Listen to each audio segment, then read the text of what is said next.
Se eu te dissesse que o Brasil é um dos países mais criativos no mundo em termos de tributação, você acreditaria?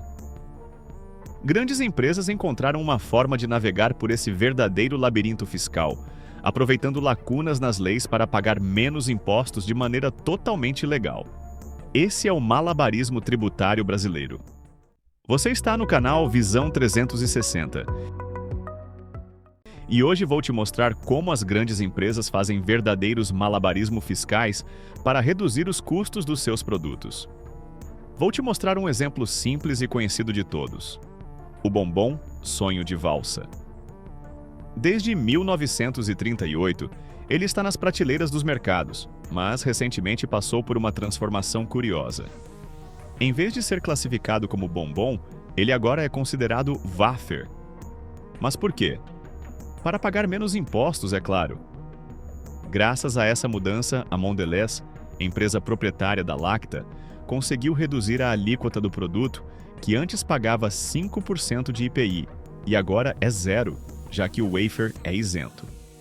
E esse é apenas um entre muitos casos de como pequenas modificações na composição de um produto podem fazer uma grande diferença na tributação. O caso do McDonald's. Outro exemplo interessante vem do McDonald's. Eles pararam de vender sorvete no Brasil.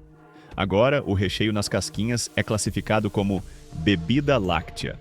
E com isso, a empresa paga muito menos impostos.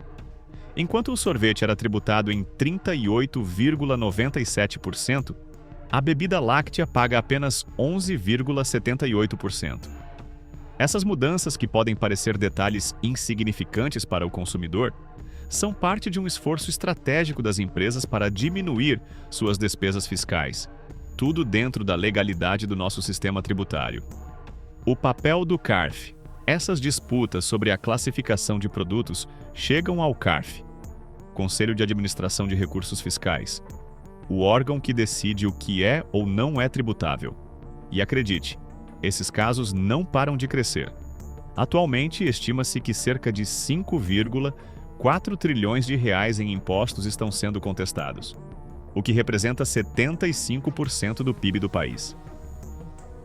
Com a mudança nas regras do CARF, o governo espera recuperar parte desse valor, especialmente com a volta do voto de qualidade, que em caso de empate favorece o governo. Essa mudança sozinha já promete impactar diretamente o déficit fiscal. O labirinto tributário brasileiro. O Brasil é mundialmente conhecido por sua alta carga tributária, e não sem razão. Estamos no topo do ranking de países que mais tributam empresas.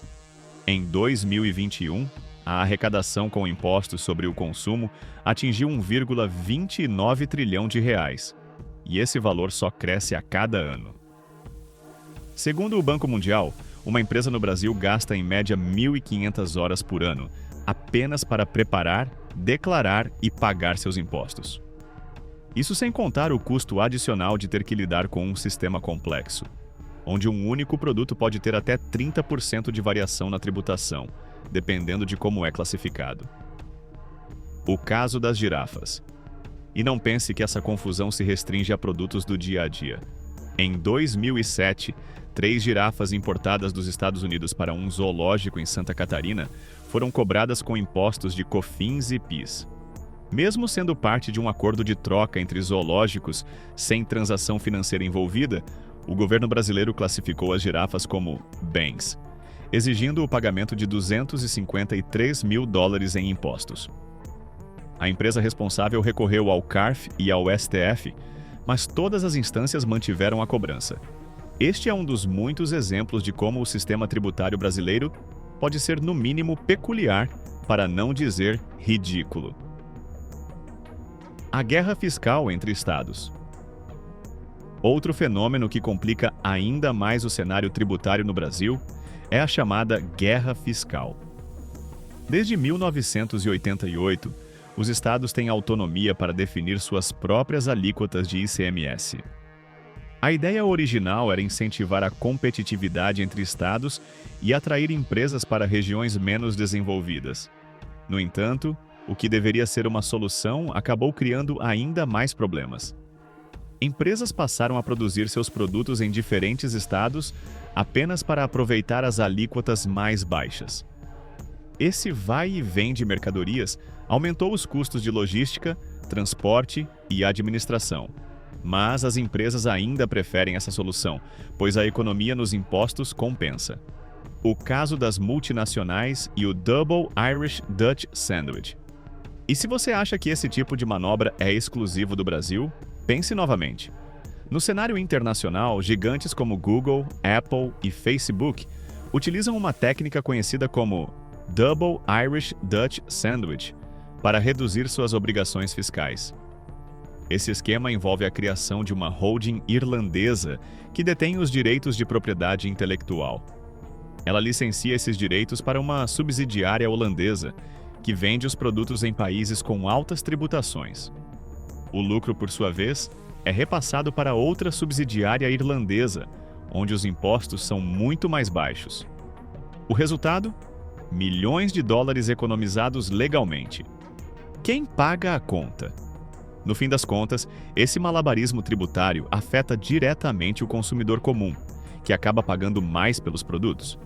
Enquanto as grandes empresas conseguem reduzir seus impostos de forma legal, o pequeno empreendedor e o cidadão comum sofrem com a complexidade e o peso da tributação.